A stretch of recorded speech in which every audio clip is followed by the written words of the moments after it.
Step by step paano maghanda ng resume para sa abroad. Kung balak mong magtrabaho abroad, mahalaga ang maayos na resume. Step 1. Personal info. Ilagay ng malinaw ang iyong pangalan, contact details, at valid passport number. Step 2. Work experience. Ilista ang iyong work experience mula pinakabago hanggang pinakaluma, kasama ang job title, kumpanya, at taon ng serbisyo. Step 3. Skills and trainings. Idagdag ang mga skills at trainings na may kaugnayan sa trabahong ina-applyan. Step 4. Education.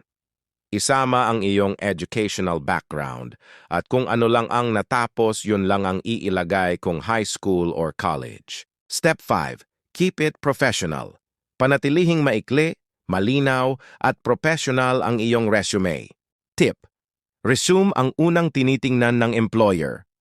Tandaan, ang resume ang unang basehan ng employer kung ikaw ba ay qualified, kaya siguraduhin na kapansin-pansin ito. At huwag kalimutan sundan ako para sa more job hiring and abroad tips.